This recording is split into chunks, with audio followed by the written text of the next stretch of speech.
Hi there, everybody. Welcome to Camille's Harem. Not just a podcast by novice writers for novice writers, but also a YouTube channel for novice writers by novice writers. Because writing is an adventure, it's more fun with friends. My time here in the study will be short today. As I stated in a previous video, I have been working on rewriting an entire novel word for word. Yes, that is intense and daunting and extremely time consuming. And I will be making a video about that particular adventure here on the channel in just a little bit. I wanted to assure you that I have been hard at work with not just editing, but also writing other content for this channel and working on other projects as well. We've got a lot in store for you guys, and I've got a lot on my own personal plate at the moment. So yeah, I'll be honest and forthright with you guys. A lot of this video is me just trying to put a placeholder here for this Monday, but don't worry, because what I do have in store for you guys today is pretty awesome, because I'm going to be playing for you one of our most recent episodes on the podcast, one which I'm pretty certain, looking at the number of downloads for it, that not everyone has heard, and it is fantastic. You see, we had the wonderful opportunity to speak with our fellow YouTuber and novice writer Zaza from channel Zap. Together we discussed with her how to write action scenes, which, as you should know, is something I really love talking about. So we had a lot of fun doing it. I hope that you will enjoy our banter and our insights on the matter, also our advice for how to improve your action and fighting scenes. Zaza's got some really great tips and some advice for those of you who want to know how you can improve your overall writing in this particular area. So please, don't just click out of this video right now. Give it a listen. There's some great stuff that's about to come your way. And when you're done, please go check out Channel Zap for some amazing animatics and some great stuff that Zaza's got there. Link to her channel is in the description. And check out Camille's Harem on Podbean, iTunes, and Google Play for more discussions with the rest of the Harem. You can also go check us out on Pinterest, Tumblr. You're more than welcome to engage us in discussions over at our Reddit. And as always, we are looking for terrible fanfics to do epic readings of. So please send links to those terrible fanfics via our Twitter at Camille's Harem. And I promise you that I will be back soon with more substantive material and novice writing advice and analyses very soon. I promise that. Trust me. And until then, enjoy this writer's discussion. Tschüss. It is 8:40 p.m. Arizona time. Hey guys, it's me, Camille, and not Zaza. Wow, I was so shook. I was so shook there for a second. I thought that was Zaza talking. No, it is me, your glorious leader. Supreme Overlord Camille, Supreme I thought Overlord. you didn't come today. I've been hiding in the shadows. I am here. Welcome to Camille's Harem.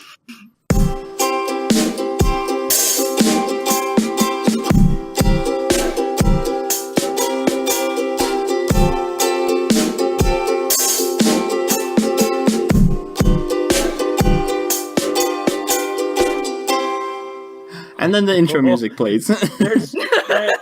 There's legit, I am right now staring off into the middle distance, legitimately shook. And now, I'm envisioning, this silhouette, in the darkness, and it's just all is that you? And then it's no, it's been Camille the whole time. It was me, Dio. Just ah! But really, it was me, Dio. Koro Dio da. I waited to say that for so long. You guys said, okay, it's not today. I was like, well, I guess I'm Camille now. You have replaced Camille. How does it make you feel? Makes me feel like Camille.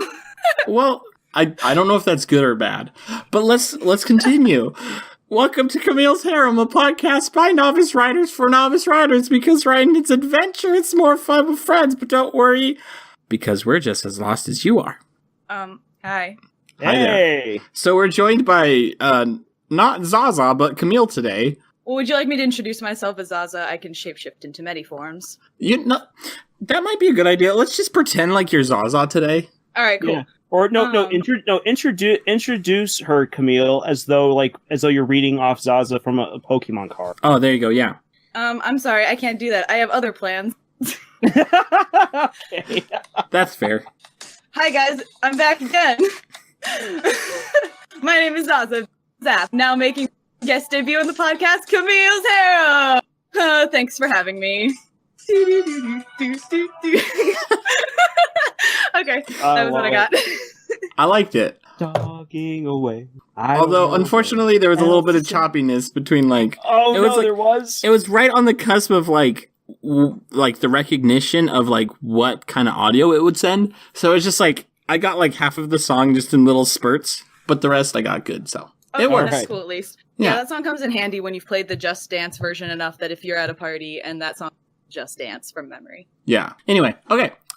So today, we're gonna talk about fight scenes because we have Zaza with us who wants to talk about fight scenes, and that's good because that's what I need help with.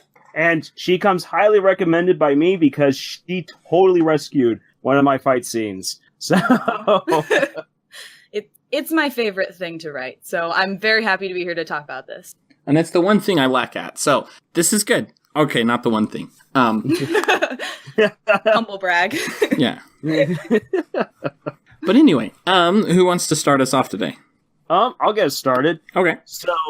So when it comes to writing fight scenes or action sequences, one of the things that at least I have found as a novice writer is how on earth do you even make these things come together?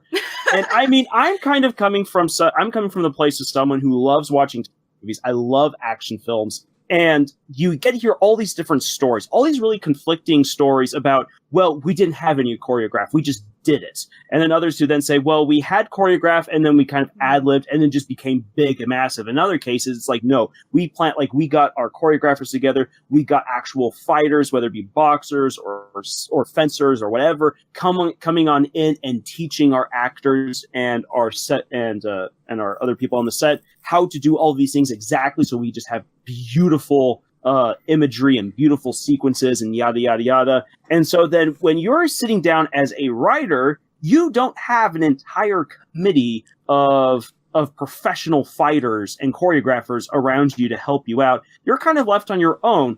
And this is then really where garden style writing or an architect writing clash, because you don't know, am I going to just build this from the ground up and it's going to be awesome? Or will it suck if I do it that way? Does everything have to be planned out? I don't know what to do. And before you know it, you've written 3 pages and you read through it and you have no idea where this is going. Yep. So, this about sums it up for me. So Zaza Senpai, tell us your secrets. All right, gather around, children. Gather around my storybook of how to write people killing each other. The grim fairy tales. Anyway, so for me, action sequences in general actually does come largely from my background, in that I actually have learned to fight. I've been in fencing for about 4 years, and let me tell you, actual sword fighting is nothing like anime fights where everything starts off in slow motion as you look for your opponent's weakness. I've described it for years. It's like playing a game of chess in 1 second intervals. It's faster than quick. You basically have to train your body to react rather than train your mind to think. You'd think it'd be the opposite way around. During the fight, you'd be wanting to use your brain to okay, they moved their arm too far up and I can but really it is about how you have trained your body to react to other people's mistakes rather than training yourself to look for mistakes. And you want to get a feel of your opponent's style, where they hit you at first, how tall they are or how short, but really all of it is left up to muscle memory and movement. And by the end of one movement, you assess where your body hurts and you kind of move on to the next attack. So that's how I've grown accustomed to writing action scenes. I write in quick little snappy bursts to try and get the words to sound as breathless and as quick as your mind is moving and as your body is feeling, and try and get it so that the characters' actions are being portrayed by those same short little bursts of words. But again, it also depends on fighting style and the weaponry being used too. But that's just my action sequence knowledge, in general. That is a very, very interesting point, because this actually, as you were speaking, I thought about this. So Smash Brothers, because I love myself some Smash Brothers. Yes. Within Smash Brothers, I've had a lot of experience playing this game. I'm not particularly great. I'm good enough to thrash most people, like casual players, but I'm certainly not great at it. But one thing I've learned is that, yeah, like one thing I've learned is that you don't so much like look for mistakes that your opponent is making. You more so like learn like the rhythm of your character and how like how using that rhythm would affect the other character, if that makes sense. So like, yeah, like you don't think ahead, be like, okay, so he's flying off, so I better jump and get him. What you do is like, okay, so if I do a down throw, he's gonna spike up, which means I'm gonna jump up and attack him. But it's not so much that it's like you're thinking all of this, it's that you've practiced this. Yeah, you've practiced this to the point in which like this is just something that happens.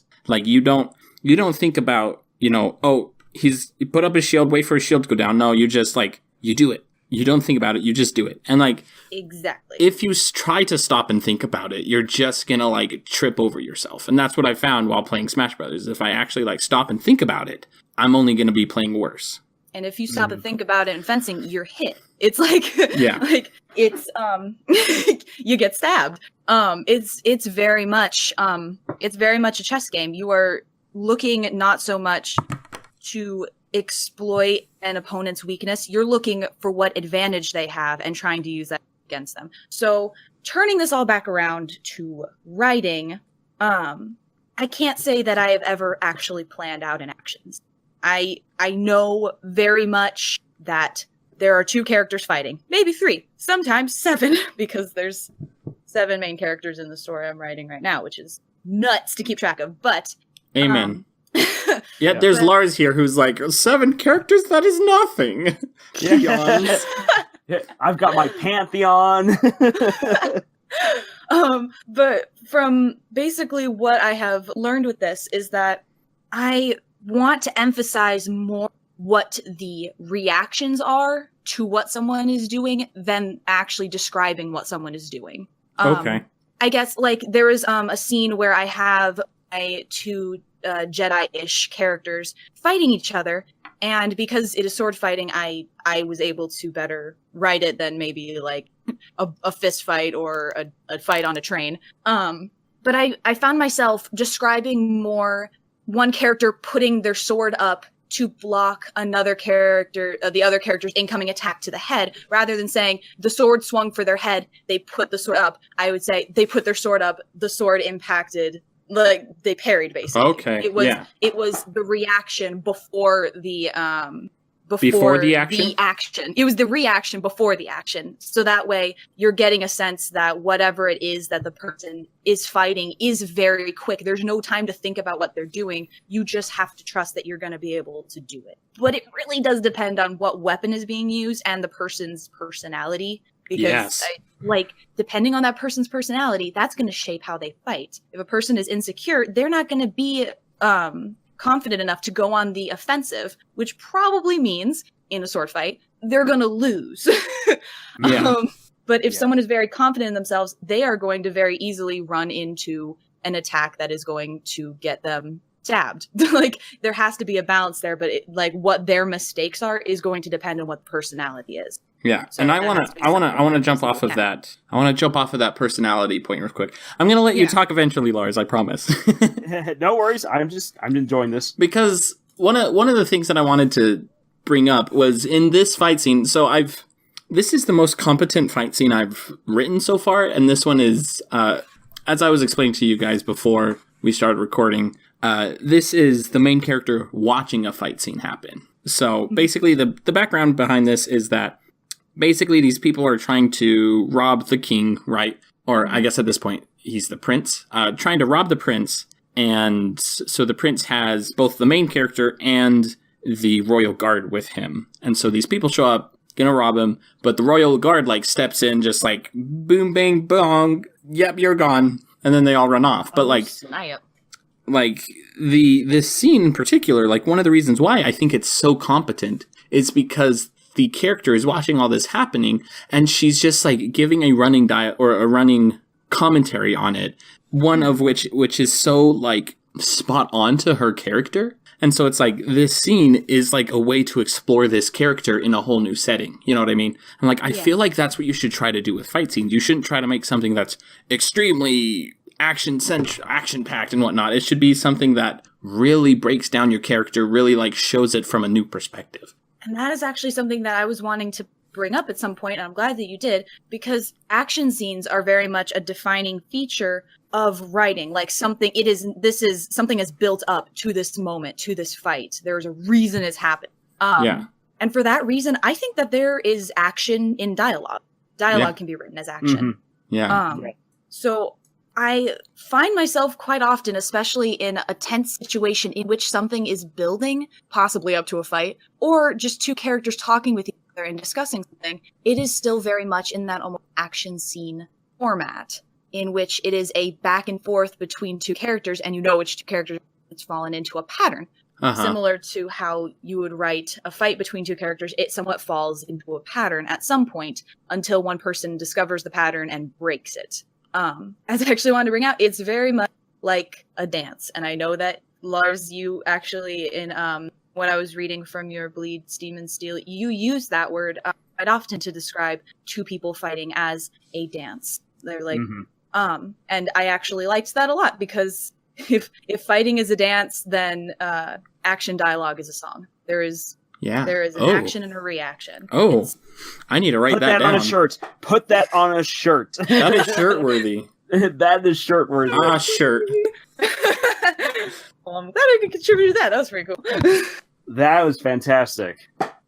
No, and that's something I definitely agree with. Is that especially in any kind of action sequence, there is a kind of communication. The communication is both verbal and through action, and it's something that needs to match. It's one of the things I really don't like with a lot of shonen anime is when they talk during their fight, and it's SWAT, and you definitely see this when it's friends fighting. And it's just like their dialogue says their words say one thing, their actions say another. There's some people who might find some real poetry in that kind of contrast, but it's something that takes away from the action.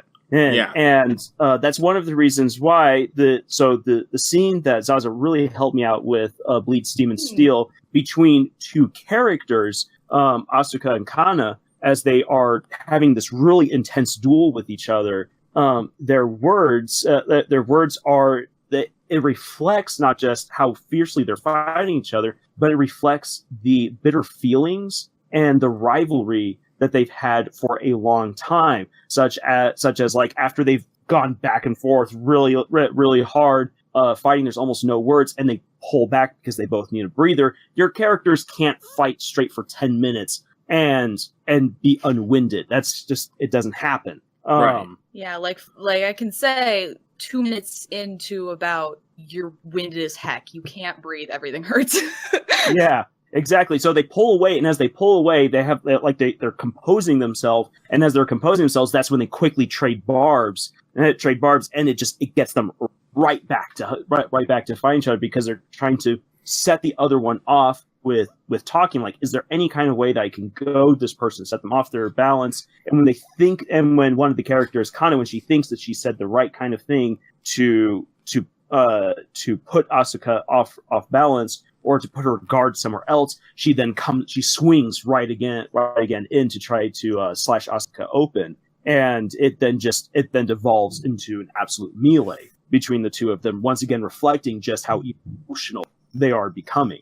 And a fight has all of these components to it. And that's something I took away once going to a seminar, was a fight needs to be emotional. If you have an emotionless fight, it normally doesn't work. And I agree with that 99% of the time. I feel like you have emotionless characters fighting, and that becomes a real treat in comparison to other emotional moments. Yeah. Because then it makes them look like a monster. A person with no emotion as they go kill is an absolute monster. And one of the best examples is the Torivores from the Beyonders trilogy, because they show no emotion when they fight. And it's so freaky because everyone else is just so emotionally charged during battles. And then when these shadows come in, everyone's freaked out because you can't tell what these things are thinking, or what they don't even communicate as they do. It's almost like they're animals. Yeah, Yeah, just a very good killing machine animal that when it's done and walks off. You're just like, oh, well, that sucks. I just lost like 50 people. And that was actually something I think we talked about when you were working on the Cinder versus Raven analysis video, which is a very good video. Anyone watching should go watch that on their channel. But we were talking about how dialogue in fighting is actually something that is sometimes used in real fights, but it's not just so much to taunt the other person. It is also to give hints or like observations to the person giving the taunting. Like they point out a weakness not only to that person to make them feel insecure, but also to give themselves some direction to it, to make that person feel that weakness now they have an advantage over. So I guess with a fight scene and dialogue, if you're going to use dialogue in a fight scene, which is something I actually don't do that often, but when I do, it has to be that it is not only giving hints to the reader, but it's developing the tension in the fight. Like weaknesses being pointed out, or like spite being thrown either way, anything like that, or even just like comments that are meant to fall off guard. It should be giving hints to the reader of how this is going to turn based on what that reader knows about that character's personality and how they react. Sort of like that moment in some fights where the villain goes, "No, you don't even understand. You're just like me. We're the same person, don't you see?" No, obviously they're not. But they do share some characteristics, and it makes the main character very self-aware if that is how they react. You kind of catch my drift. It's like adding to the person's own sense of how to beat that person while they also point out a fight in that other. It's supposed to be like raising tension rather than just being two people talking with each other. Yeah. There's so much more that I would like to say as far as this goes.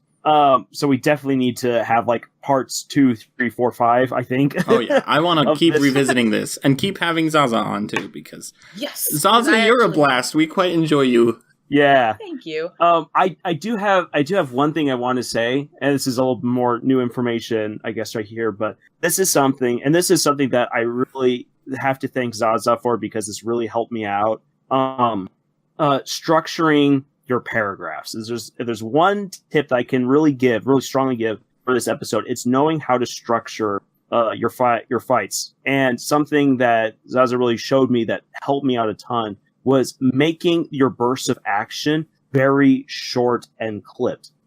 We've talked about this before with Vince. It's totally fine to break up your paragraphs into even one sentence segments. That's absolutely fine, and that's something that helps to keep the momentum and the rhythm of the fight consistent and fast and engaging. But it's still okay to then suddenly step back, like when there's a lull in the rhythm of the fight, to then give like a paragraph of like, okay, they're resituating themselves on the battlefield, or this is right, or like the person wins the bout with their very first opponent on the battlefield. They plant their sword in the ground. They take off their helmet for a quick breather, which is a stupid thing to do anyway. But they take a quick breather and they see how the rest of the fight is playing out around them, and they have to then quickly gauge, okay, where should I insert myself next in order to help my side win? Those are moments where you can have larger either conversation blocks or larger blocks of description. For the most part, you want to keep it quick and concise. And while that might seem like, well, you're like, I want to tell my audience everything that this person is doing to pull off this amazing stunt and win the day, you don't have to do that. In fact, you shouldn't do that unless it's maybe like the finishing blow.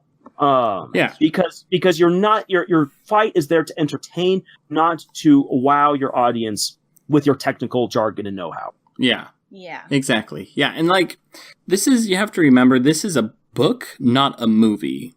And so, like, you have to translate what you see in your mind onto the page. And a lot of the times, doing that means keeping it short, keeping it concise, keeping it flowing very quickly. And that's, in a movie, yeah, you can have this super long, like, fight scene, but in a book, it gets old quickly.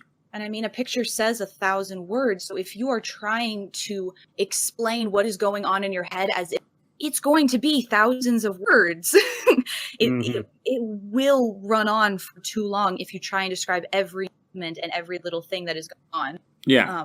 Something I think I said to my other friend that does writing, she was writing a story in which there was some action sequence, and I think I said how to explain how to write that particular action sequence is to watch a similar fight, maybe something that you've seen on TV, that maybe something that inspired it, like an action sequence from that is like the fastest paced animated action sequence you're probably going to find. Like find something from Ruby, you said? Sorry, you kind of cut out there. Oh, yeah, like look at an action sequence from Ruby or some like action sequence that is inspired you to write a scene. Watch a little clip of it, like the clip that you want to write, and then don't watch it back. Don't watch it back and try and describe to your audience what it was that you just, without going into every single detail and your story there.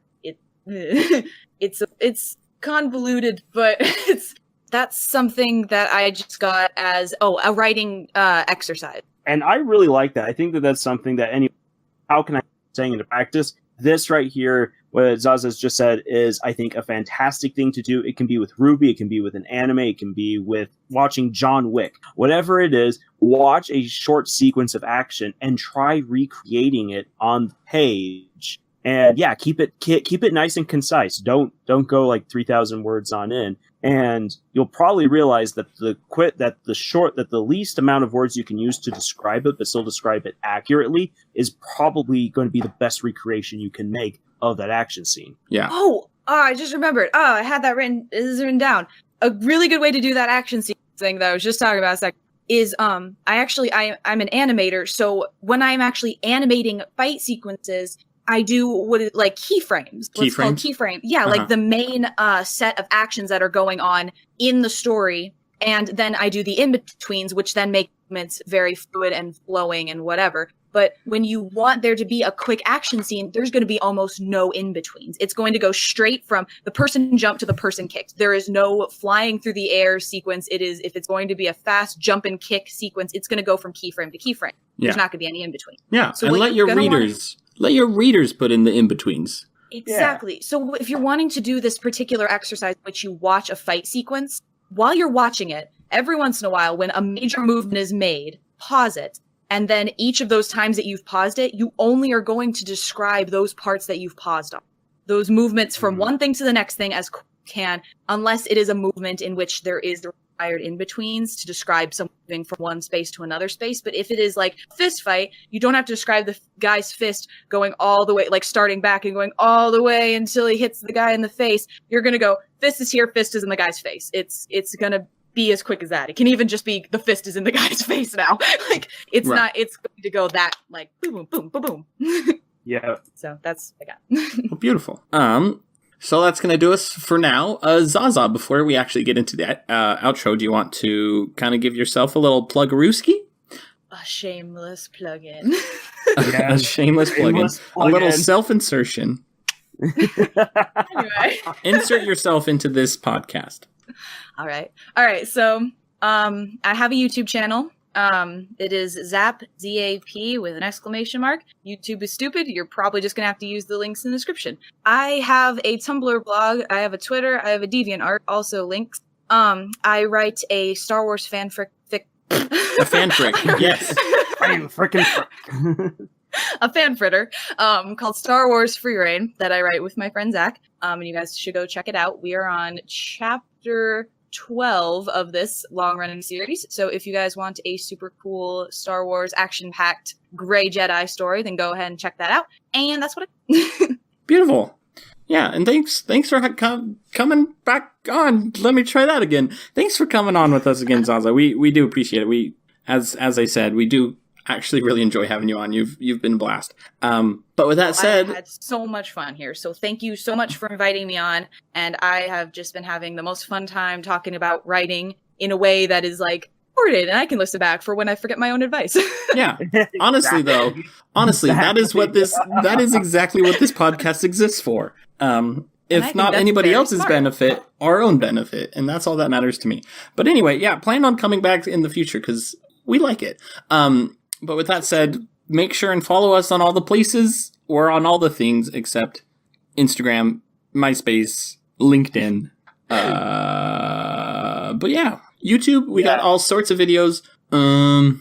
Camille's usually the one who does this, so I'm not doing a very good job. Well, let's so you want to make sure that you're also checking out our Pinterest, where Camille has gone through hours upon hours to assemble some really great writing advice and some really great writing challenges that will be of great benefit to you, especially if you have no idea what to do, but you really want to write. And we also have our own Tumblr where we try to post up art, and we're definitely going to try to get better at doing that. Send us some bad fanfic ideas to Twitter, or also just give us a good little hollerooski. And lastly, we do have a Reddit where we can talk with you. We can kind of get an open discussion going. And if you have any questions or if you need any advice, we're not so much good at advice, but it always helps to talk it out. So come join us there. Anyway, and as always, bye, Mom. That feels really weird. That feels really weird to say. Well, my mom is definitely listening, so bye, Mom. Bye. Love you. Oh, yeah. I forgot you're Camille. You can say bye, Mom. Do it again for me. Bye, Mom.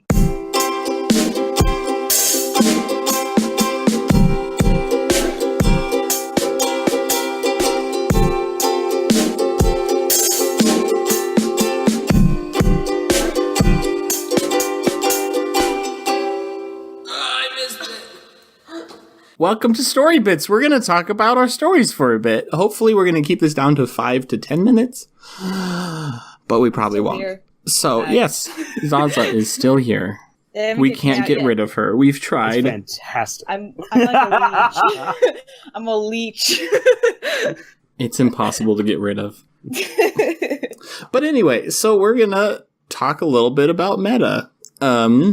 Mostly in the sense of breaking the conventions of writing or breaking the rules in ways that actually benefit your story.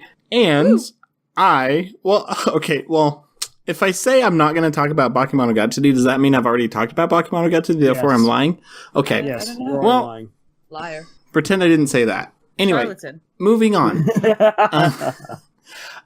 So this all comes about from a paragraph that I wrote, and I realized, number one, this might be the longest paragraph I ever wrote, that I've ever written. And number two, it's all one sentence. And the idea of it was to make it seem as stressful as possible. And so I'm going to try and read this entire thing in one breath. So here I go. No, I'm not going to be able to make it. You can do it. I believe. She really had very little reason to worry. Well, except for the steep price of attending such a prestigious school and how hard it is to keep her academic scholarship, which was, oh my gosh, I should not be allowed to read this. This is, I hate dyslexia. It's the worst. Let me try over. She really had very little reason to worry. Well, except for the steep price of attending such a prestigious school and how hard it is to keep her academic scholarship, which was the only thing not making her parents go bankrupt by letting her attend. That is, if she lost that scholarship, she would have to drop out and attend a public school, which really wouldn't be all that bad, except for the fact that she would have to be on the other side of town and she would be able to see her friends every day, which she really was busy enough trying to keep up with the scholarship, and nearly losing that last semester had really given her a scare, and she didn't want to have that happen again, so she would really need to buckle down and get a head start this semester to ensure that she could stay at this school. Yep, nothing to worry about. Not a thing. Bam! So how was that? That was amazing. That was good. So that right there is kind of what I'm using this story bit to like kind of launch into. You can't tell, but I'm making gestures with my hands of me like sliding across the table, but you can't actually see me doing that, so I have to describe me doing that. That's cool. I've been like making my hands explode across the room this whole time because no one can see it. Like, yes. Woo! My hands are exploding in front of my face. Nobody can see it, and I'm afraid. Too many shrooms this morning. Too many shrooms, too many shrooms. Badger, mushroom. Continue. But anyway, yes. So basically, the idea that I wanted to get across was just like making this seem stressful. And what I did is, in order to make that particular sentence feel very, very stressful, I had to break the rules of writing. You know, the rule being, don't do run-on sentences because they're bad. However, because I did a run-on sentence, it, number one, like, really sticks out like a sore thumb. And it works very well in this situation. And so it works for what it is that you're trying to convey, in that something is very wrong, but even the book itself is trying to deny that something is wrong with the character. Exactly, yeah. And it's like, there's these rules and there's these mentalities that we as writers have, like, don't have edgy characters and don't do this and don't do that. you know, but those are all circumstantial. Like, you can have those things if you do it right, if you use it in the right context. And this is one of those examples, like, don't have run-on sentences because that's bad. However, in this situation, it's good because it gets a point across. And so that's kind of what I wanted this story bit to be about. Lars, you said you had a pretty good... Yeah, so, well... pretty good segue. So I've got some meta moments in The Legend of the Ten Lords, especially with Knights of Halley Cruz and the Dark Rebellion. Though they're not so much like meta in the sense where like, hey, look, I'm breaking a rule of writing like Ron Senses, which I think he did really well right there. But more like there's a way of being meta without being like Deadpool and breaking the fourth wall. Those kinds of moments can be really great, but you have to set up a good Deadpool-ish character and good moments to do so. Yeah. Constantly breaking the fourth wall actually gets super tedious after a while and becomes super annoying. Yeah, both for the writer and for the audience. Exactly. So instead what I've done is, with The Legend of the Ten Lords, you have characters who get thrown into a universe and onto a world that's made up of collective imagination. And so this means that they're basically living in a place where certain tropes and whatnot are playing out. They're coming from Earth. They have seen movies. They've read books. They've watched shows. They know at least some of the things are to expect. And so they kind of comment on them as they're going about. Usually when they're getting super frustrated with something. Because it's just all like, oh, of course. And now here comes like the lame sidekick into my life. At which point then, quote unquote, said lame sidekick then proceeds to floor them because actually, psych, they're really the sidekick in the situation because they're nowhere near prepared enough to deal with the situation. I'm kind of thinking for the moment where Jessica meets Dizzy and like Disney? Dizzy, not Disney, Dizzy. Dang it. Walt Disney. Disney will not have my properties. Nope. Disney. What? I've now cursed myself. Disney will buy out my books. That way they can turn.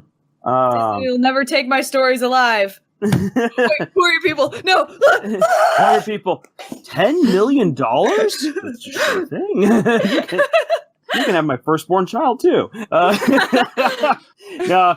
So there's this one character I have who's basically a bodyguard, and at a certain point she basically does become kind of the sidekick to Jessica and all of her shenanigans. But when she first meets Dizzy is the one who just completely floors Jessica in all kinds of her expectations and everything. But Jessica's essentially like talking about her. She's like, oh my gosh, my life has become an anime. And it's just like, oh, so you think it's going to play out like an anime, huh? Wrong. Or I set up. That's where you're wrong, kiddo. This is where you're wrong. Or I set up like moments where you think like, and this is the whole subverting expectations kind of a deal. But there's sometimes moments where you can have it where like I have a dance party that's going on, and I just like totally play up to the usual high school shenanigans, and then just like have fun with it. And like it's a moment where characters know that this is happening, where like both the characters and the readers are in on the joke as they pull off a prank and stuff like that. It's a way of being meta without Jessica turning around to the reader and giving a big gratuitous wink and saying, wink. And now...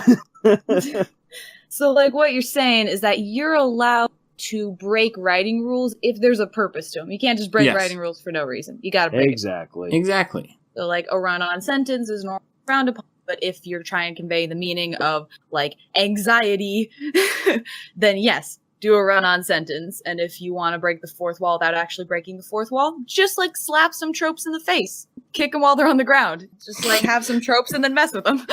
Yep. Kick them while they're down. Kick them while they're down. Yeah. Kick them all up. I like it.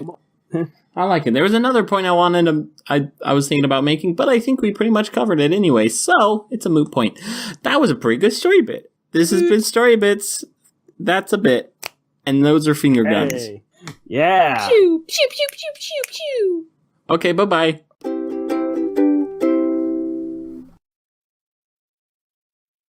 I'm going to hit record. I now I have me saying that I was going to hit record on recording. So that's even better. And now I have a recording of me saying all of this.